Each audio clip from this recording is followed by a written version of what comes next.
So let's talk today about the police asking somebody questions basically at the scene of an offense to try to investigate and find out what happened.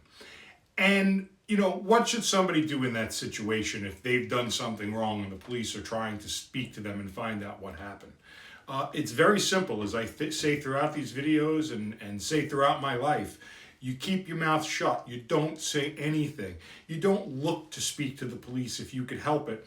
They're not looking for your side. They're trying to gather evidence to find out what arrests they're going to make. So I'll give you this example, which is the example I always give, and it's true. And I know a few other people that have the same types of stories that are very, very similar.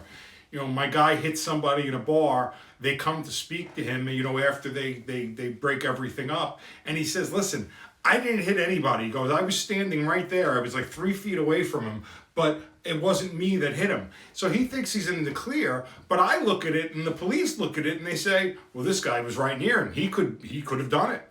That's how we all interpret it. This guy thinks he talks himself out of it. So then they speak to some people. They show him this picture. They look at the video. And of course it's him. And that's where what people get wrong a lot. They think that they can explain to the police what happened or convince them of their side of the story, and then maybe they go back to the other side, like in a domestic violence or in a fight. They're going to go back and forth and see who's right. Listen, if someone's got a cut and someone's hurt, that person's going to the hospital, the other person's getting arrested. It's as simple as that. That's what always winds up happening.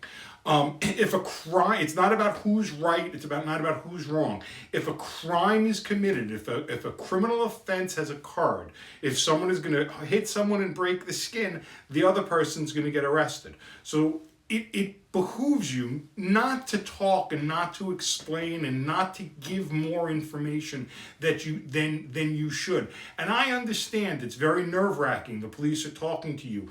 People generally want to be helpful to the police. I respect that. But everybody has a right to remain silent. And if you think you might get in trouble for something, your best bet is to remain silent. Doesn't matter if it makes you look guilty or not. It's much better than saying something that's not true or saying something that's going to wind up hurting you. So always use your right to remain silent.